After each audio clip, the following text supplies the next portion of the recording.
Mbunge wenu amegusa hapa baadhi ya kero, amegusa baadhi ya kazi zilizofanywa, ameongea habari ya vituo vya afya, ameongea habari ya madarasa mapya, ameongea habari ya shule mpya, ameongea mambo ambayo mtu akisimuliwa leo anadhani yamefanyika kwa miaka 20, kumbe yamefanyika kwa miaka 4. Uongo kweli?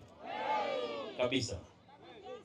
Kwa haya ndio mambo ambayo yanafanya mwana CCM yoyote popote alipo aweze kujivunia chama hiki kwa kazi kubwa kinayofanya ya kutumikia nchi yetu.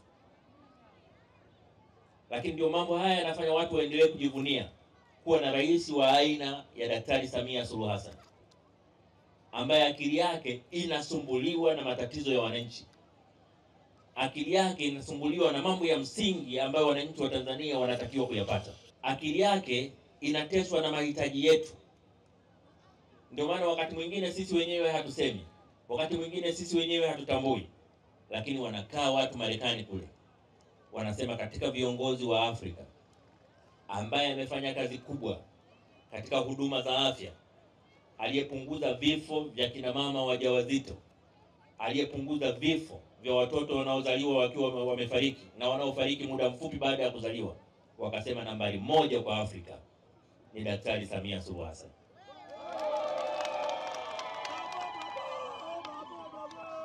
Lakini Mama Samia amethibitisha kwamba wanawake wa Tanzania ni tofauti sana. Wanawake wa Tanzania ni tofauti sana. Wanawake wa Tanzania wakishika eneo wanalibadilisha. Wakipewa kazi wanafanya. Na wanaweza kuwa waangalifu wakubwa wa vitu kuliko watu wengine. Nyie mnajua hata kwenye matangazo ya kuuza magari, wale madalali wanaojua kazi yao vizuri, wakitaka ujue lile gari ni zima, wanasema gari hili alikuwa anatumia nani? Mwanamke. Angalieni kwenye matangazo ya kuuza magari, gari hili alikuwa anatumia nani? Mwanamke. Mtu yote akisoma kama gari hili alikuwa anatumia mwanamke litakuwa bado zima. Kwa sababu wanawake ni waangalifu, wanawake wanajali, wanawake wana upendo. Lakini upendo na tabia ambazo Mungu kaomba nazo wanawake, sisi Tanzania tunazishuhudia kwenye maisha na uongozi wa rais wetu Samia Suluhu Hassan.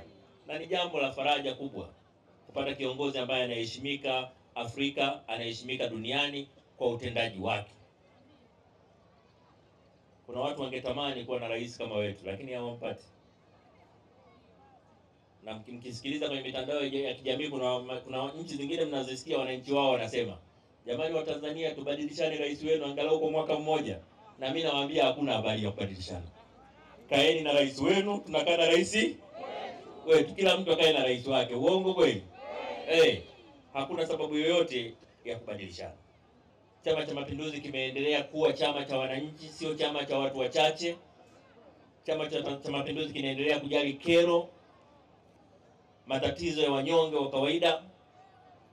Na kwa kweli katika mkoa wa Ruvuma tumetoka Tunduru, tunaona leo na Mtumbo, kwa kweli chama chetu kinaendelea vizuri.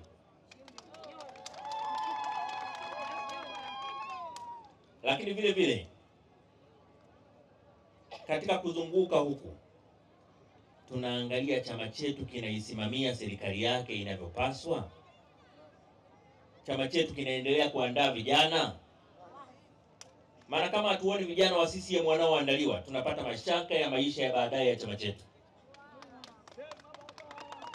Lakini tukiona vijana wanaoandaliwa, wanaandaliwa kuchukua nafasi za uongozi, maana yake ni kwamba mpaka kizazi kijacho na kijacho na kijacho, Chama cha Mapinduzi kitaendelea kuwa kimbilio la Watanzania wanyonge, kitaendelea chama cha kutumikia Watanzania. Kwa sababu uongozi ni kuandaliwa. Mwaka 2000 nikiwa mwenyekiti wa vijana, tulikuwa kwenye ziara ya kampeni mkoa wa Iringa. Ukafika muda katika kikao cha ndani cha usiku, ukafika muda wa rais wetu marehemu Benjamin William Mkapa kuzungumza. Akaniambia pale, Emmanuel Nchimbi utaongea kwa niaba yangu. Sasa nikasema mzee, nikaseme nini? Akasema utajua pale pale. Utajua pale pale. Jasho likanitoka. Kwanza unaenda kusema kwa niaba ya mwenyekiti wa chama ambaye ni rais, lakini cha kusema hajakwambia, lakini unasema kwa niaba yake. Basi nikaenda Nikajing'atang'ata pale, mwisho akaniambia umejitahidi sana. Akaniambia kiongozi mkuu wa chama ni sera za chama. Ukiambiwa sema kwa niaba ya mwenyekiti wa chama, wewe angalia sera za CCM zinasema nini. Kasimame na sera za Chama cha Mapinduzi. Kwa mwenyekiti angekuja hapa angesema CCM itaendelea kuwa chama cha kutetea wanyonge. CCM itaendelea kuwa chama cha wakulima na wafanyakazi. CCM itaendelea kupigania maendeleo ya nchi yetu. Haya uhitaji kuambiwa. Haya ni mambo ya msingi ya chama chetu. Ndio maana mimi Joram leo sijamwambia aje aseme nini, nimwambia tu Joram njoo. Na mimi nimemnyoosha kama mzee Mkapa alivyoninyoosha.